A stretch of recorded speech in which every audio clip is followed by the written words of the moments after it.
aviation in general. The problem is that the rules in the sky are different than the rules on land. Let me give you an example, because let's say, for instance, you're out on the town, it's a girls' night on land, going out for drinks with your girlfriends, you know, boomerang, pop socket selfie, the whole thing.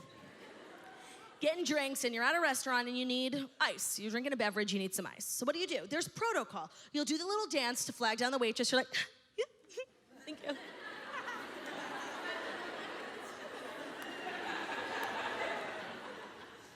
She'll come. Hi, may I have some ice, please? She's lovely. She says, of course. She goes, what does she take, like 4 or 5 minutes? Comes, brings back your ice. Let's say, hypothetically, on land, in a restaurant, you were handed a cup of ice with, like, a pube on top. A little garnish.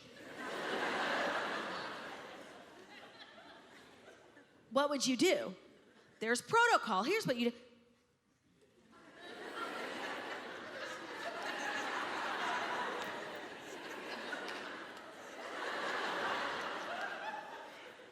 She comes over and you're like, hi, I don't really know how to say this, but there's a pube in my ice. And you know, she get the manager, they give you a coupon, they'll comp your meal, just so you don't like take a picture of the pube and put it on Yelp, even though you already did quietly, you know? There's a way of doing things. There are rules. Now, let's take this scenario.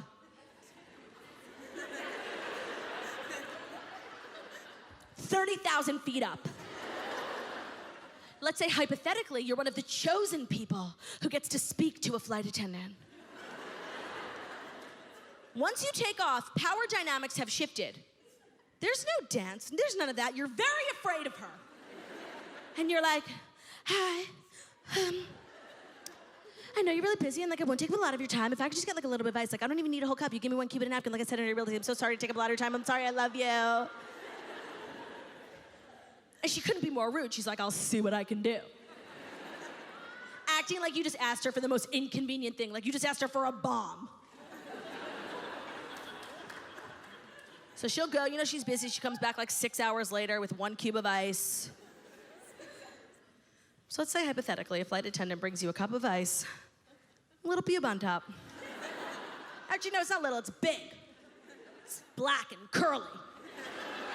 Very curly. It originated from a Jewish bush. What do you do when you're on a plane? Your options are quite limited. Here's what you do. Thank you.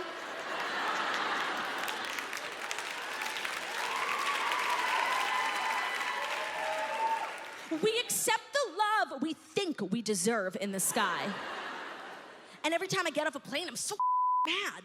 I feel so disrespected by the flight attendants. I get off and I'm all disgruntled. I want to talk to HR. I just love talking about HR, you know? I feel like I'm the least qualified person for HR because you got to be nice to everyone. Maybe people come in with their complaints like, oh, I just don't feel safe here. And I'm like, Joe, go back to work. Then you can't tell anyone what Joe said, you know? But I go to lunch and be like, you guys are never gonna believe what Joe just said.